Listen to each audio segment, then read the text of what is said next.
Britain में चल रहा है दुनिया के 7 सबसे बड़े अर्थव्यवस्था वाले देशों का सम्मेलन यानी कि G7, जिसमें एक के बाद एक कई बड़े ऐलान होने वाले हैं। और आपको बता दें, इस बार के शिखर सम्मेलन में खास बात ये भी है कि भारत को भी विशेष तौर पर आमंत्रित किया गया है। इसमें भारत की तरफ से प्रधानमंत्री नरेंद्र मोदी वीडियो कॉन्फ्रेंसिंग के जरिए हिस्सा लेंगे। अब जिस तरीके से हालात बदल रहे हैं, ये भी पक्का तय हो गया है कि आने वाला समय लड़ाई का दौर बिल्कुल ही अलग रूप का होगा और जैविक हथियारों का इस्तेमाल भविष्य में हो सकता है, जिसे देखकर इन 7 देशों ने बड़ा निर्णय लिया है। और इन 7 देशों ने जो निर्णय लिया है वो बेहद महत्वपूर्ण है। सबसे बड़ी बात है कि इन देशों ने अब एक टीम बना ली है, जो कोई भी महामारी आए भविष्य में उसको हल करने के लिए, टीका निकालने के लिए 100 दिनों से कम दिन में टीका बना ले। सुनने में ये साधारण सी बात लगती है, लेकिन ये साधारण बात है नहीं। G7 में खास तौर पर चीन की गतिविधियों को देखते हुए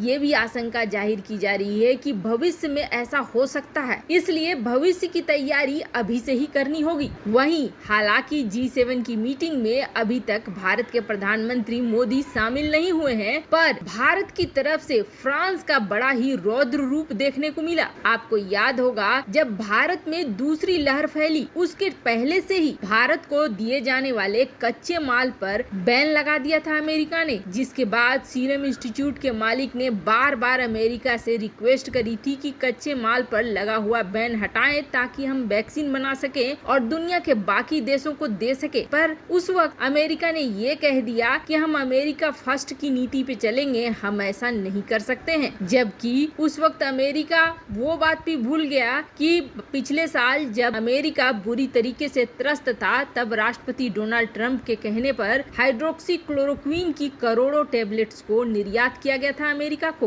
पर जब दूसरी लहर फैली और दबाव बढ़ने लगा, तब जाके अमेरिका ने कच्चे माल पर बैन को हटा लिया। लेकिन ये माल पे बैन कुछ समय के लिए हटाया गया है। अब ये कितने समय तक के लिए रहेगा, इसकी कोई निश्चित सीमा नहीं दी गई है। आपको याद होगा, पिछली बार जब मीटिंग हो रही थी और जर्मनी ने भारत के ऊपर ये आरोप लगाया था कि भारत मेडिकल के क्षेत्र में ग्लोबल पावर होने का हक नहीं रखता है, क्योंकि भारत की वजह से वैक्सीनों में डिले हो रहा है। भारत ने जो वादा किया था यूरोप और अफ्रीका के देशों को वैक्सीन देने का, वो वैक्सीन दे नहीं पा रहा है। हालांकि जर्मनी ने इस बात को नजरअंदाज कर दिया था कि भारत में दूसरी लहर बहुत ही चरम पर है। इसके बावजूद जर्मनी की ये मांग थी कि भारत वैक्सीन को भेजता रहे, जबकि अपने देश में लोग मर रहे हो। उस वक्त भी फ्रांस के राष्ट्रपति इमैनुअल मैक्रोन ने बड़े ही दमदार और बहुत ही रुखड़े शब्द में ये कहा था कि भारत को किसी की लेक्चर सुनने की कोई आदत नहीं है, कोई जरूरत नहीं है। भारत ने इस दुनिया को बहुत कुछ दिया है, खास करके इस महामारी काल में।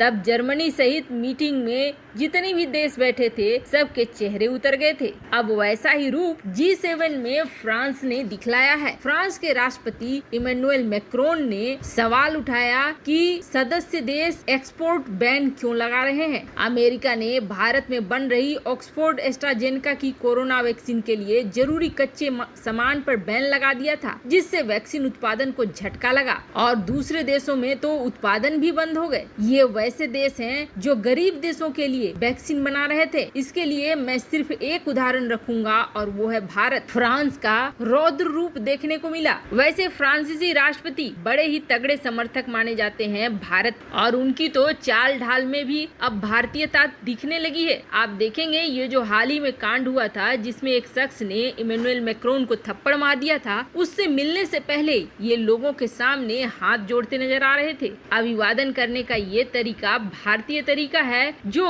इमैनुअल मैक्रोन के अंदर बसता जा रहा है। और सबसे बड़ी बात ये है कि बाहर जो लोग खड़े हैं वो इंडियन नहीं थे। अब इससे आप अंदाजा लगा सकते हैं कि फ्रांस के ऊपर भारत की कितनी बड़ी छाप है। लेकिन हमारे ही देश में कुछ चिलगोजे ऐसे हैं जो अपने ही देश की छवि को बर्बाद करने के लिए तुले हुए हैं, और ऐसे लोगों पर तो बिल्कुल राजद्रोह का केस बनना ही चाहिए। खास करके ऐसे समय में जब अमेरिका इस बात के लिए इन्वेस्टिगेशन करवा रहा है कि क्या ये महामारी एक जैविक हथियार का हिस्सा है। पहले ये बातें आई गई होती थी, लेकिन अब ये बातें बहुत सीरियस हो गई हैं। इन बातों का महत्व महत्व है। ऐसे में लक्षद्वीप की एक फिल्म मेकर ये कह देती है कि लक्षद्वीप में सरकार ने जैविक हथियार के रूप में डिप्लॉय कर दिया है। केंद्र सरकार पर इस तरह का आरोप लगाया इन्होंने, जिसके बाद अंतर्राष्ट्रीय मीडिया इसे धड़ाधड़ कवर करने लगी और मामला यहाँ तक पहुँच गया कि लक्षद्वीप की पुलिस को इनके खिलाफ FIR लिखना पड़ा और चार्जेस लगाने पड़े। टीवी में एक बहस चल रहा था और बहस के दौरान उन्होंने ऐसी बात कह दी। नाम है मैडम का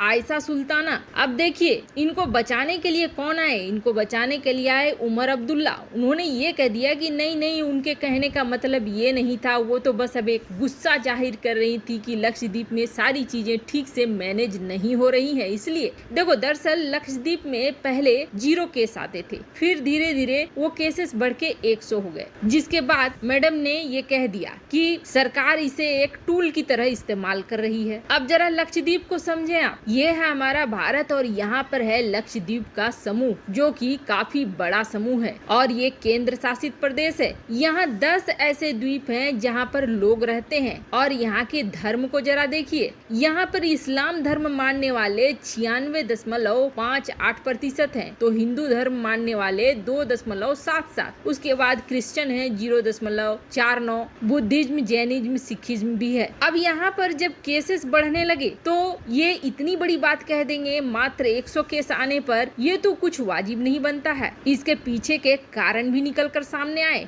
दरअसल सरकार चाहती है कि इन द्वीपों का विकास इस तरीके से किया जाए जैसे कि मालदीव के लिए लोग घूमने के लिए जाते हैं, पर्यटन स्थल के लिए जाते हैं, तो लक्षद्वीप में भी ऐसा ही कुछ हो, जिसके लिए 3 कानून लेकर आया है लक्षद्वीप का एडमिनिस्ट्रेशन। और अभी ये कानून बना नहीं है, ये जाएगा अमित शाह के पास, प्रधानमंत्री मोदी के पास, पास होगा तब ये बनेगा। अब पहला कानून है prevention of anti social activities regulation, पासा, और दूसरा है एनिमल के लिए और तीसरा है पंचायत के लिए, पंचायत रेगुलेशन। अब देखो, पासा जो है इसके अंतर्गत जो एडमिनिस्ट्रेटर है लक्षद्वीप का, उसे हक रहेगा कि वो किसी आदमी को 1 साल के लिए अरेस्ट करवा दे अगर उसे ऐसा लगता है कि ये शख्स कुछ गलत कर रहा है, पब्लिक ऑर्डर को मेंटेनेंस करने में कुछ बुरा कर रहा है। तो वहीं दूसरा जो कानून है वो है एनिमल प्रिजर्वेशन रेगुलेशन। इसके अंतर्गत गाय, बछड़े, बैल, इन सब को काटने पर प्रतिबंध लगा दिया गया है। तीसरा है पंचायत रेगुलेशन